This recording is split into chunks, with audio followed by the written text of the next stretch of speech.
Hey, how's it going everyone? Welcome back to another video. It's your host, Rising Oblivion. Today, guys, I have some news about the Persona 3 Portable and the Persona 4 Golden ports that we're getting January 19th. If you didn't know, these games are getting ported over to basically everything. Game Pass, Xbox, Nintendo Switch, PS4, PS5.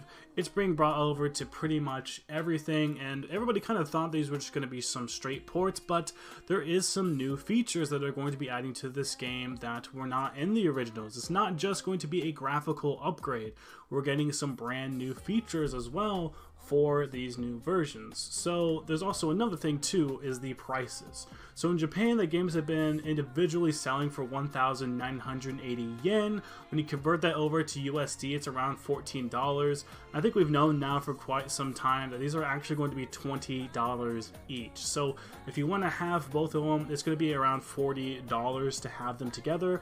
We don't know if there's going to be any bundle packs or anything like that right now, but it's going to be $20 for each, which isn't too bad, and I believe that's where Persona 4 Golden was on Steam whenever it initially released, so that's not too bad prices for what we're getting here, guys, for these games on these newer consoles. I'd say that these are some of the best games of all time, so it's not too bad. So I want to throw on pictures, a couple screenshots that we have here from a recent video that ATLUS has shown us. This is going to be some of the, I guess, gameplay you can take a look at here for what we have. Again, the Persona 4 Golden one, not really too important. We've already seen this game on Steam before, but the Persona 3 Portable, that's kind of where it's at, right? We have not seen that in better graphics yet, so we kind of know about that. But let's talk about some more interesting things here that we now know about these ports. So, of course, Steam is going to be getting an update that's going to be applying all of this stuff. Whenever Persona 4 Golden jumps to the other places, just like P3 is, it's going to have all these features as well. But it's already released on Steam, so Steam's just going to get an update later. So keep that in mind when going forward. So for Persona 3 Portable, we can now have a difficulty option, and at any point we can actually change this during the game. In the options menu, the story does not change based on the difficulty level, so we're able to actually change things to safety or easy for first-time players that want to play this game. So you can have it on a sort of a safety mode. I assume that just means you can't die or something like that.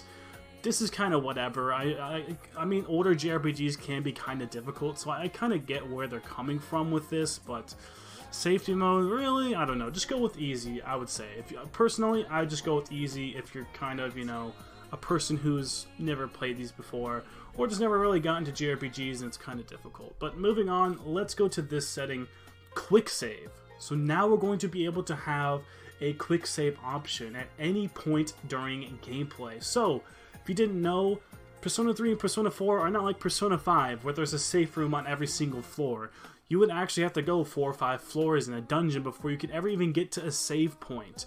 And something that's interesting here is you're going to be able to do it anywhere. So if you're in the middle of a dungeon, you have to go do something, you could just quick save right then and there, and then boom, you're already ready to go and do the next thing. You can just come back wherever you are. If you want to quick save right before a boss battle or something like that, you can.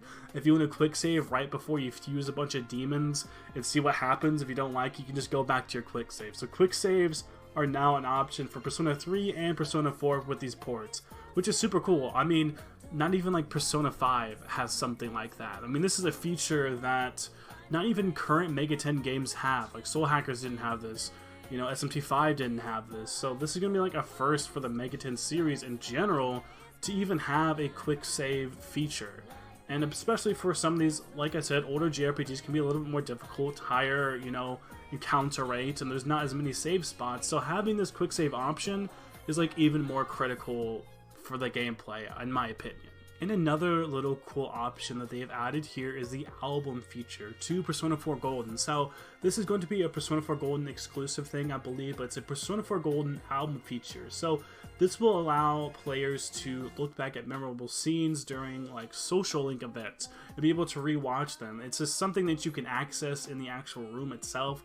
I'll have a picture thrown up here so you can see what it looks like, but essentially I think is what it is once you go into your room in Persona 4 Golden, you're able to pull this up and be able to see big critical events within social link events with the other players. So if you ever want to like relive a part of a game again, you can do that, which is pretty interesting.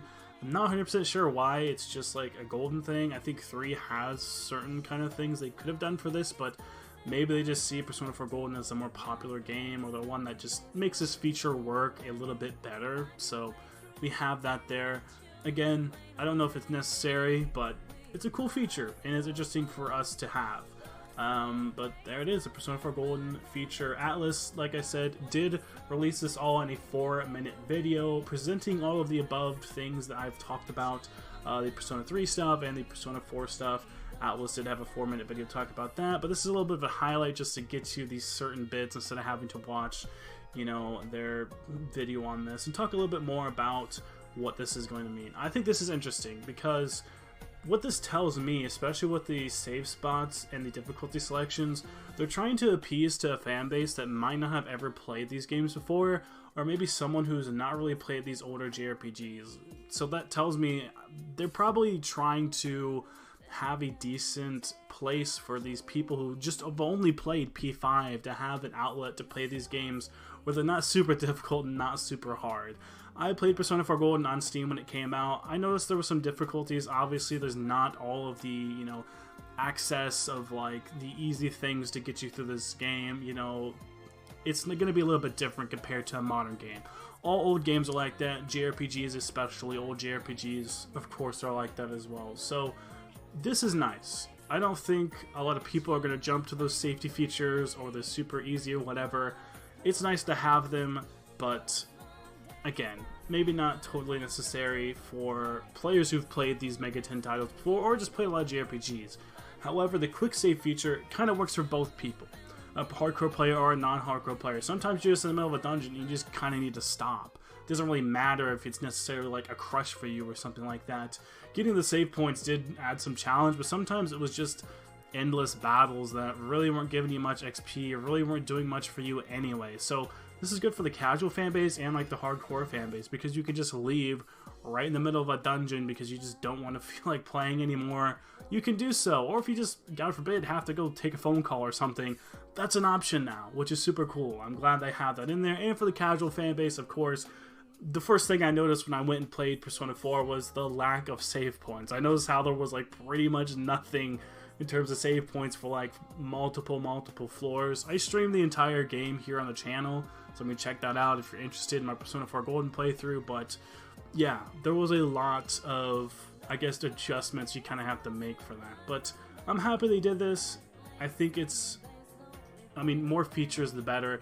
Even if they are easier features, that means more people are playing these games, more people are excited, and that increases the odds of Atlus and Sega trying to port over more older stuff. We've seen them do this with the, you know, the Bible series on Switch. That's out in Japanese now. It's another Mega 10 series that's on Switch, and it's not necessarily a remaster, kind of like these are. They're just sort of like, I don't know, like modern ports, I guess you could say, adding some features here or there. Some people say these are HD remasters. It's kind of hard to tell because, again, you are bringing it up into a higher resolution, but they're not really changing textures or anything like that for this, so it's kind of hard to say. Either way, I think these features are a good thing. Let me know how you feel about them down in the comment section below.